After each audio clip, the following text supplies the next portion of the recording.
那其实在仲裁领域我们经常会听到有一句话，就是不可能的三角：效率、质量，还有成本。 Yes.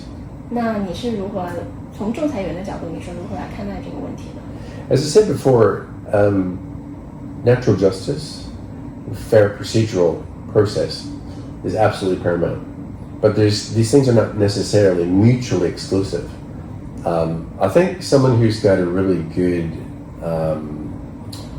handle on the administrative side of things, at the first CMC, I think a couple of things that you can do to bring about efficiency is to add into the schedule a CMC later on.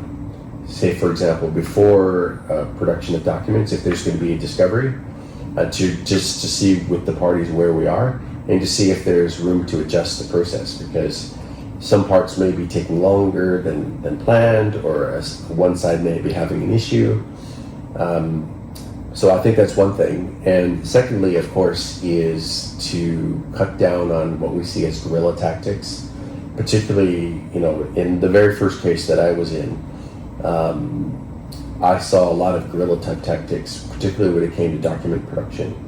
I think something like a red fern schedule, where each party is listing the document that they'd like to see, and then having to give the justification for it there.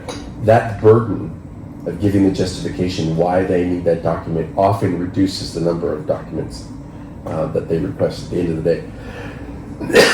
So I very much believe that there's a balance in everything.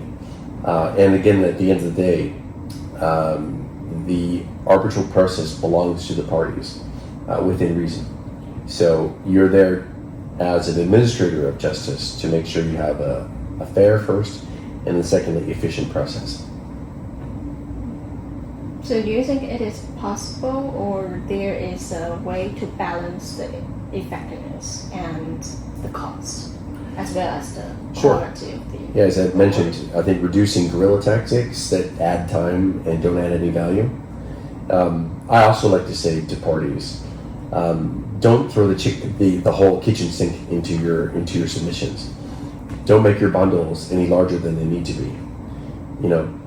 A good piece of advice that I received years ago is, don't disturb the decision maker. And the corollary to that is, make your case as cleanly as possible. Sometimes less is more. Focus on what the key arguments are. Provide your proof and why you believe this. Rebut the other side's arguments, and that's it. Don't leave it to the arbitrator to try to go find things, or work through a bundle of 1,000 pages. That's not very efficient, and it's prone to making errors.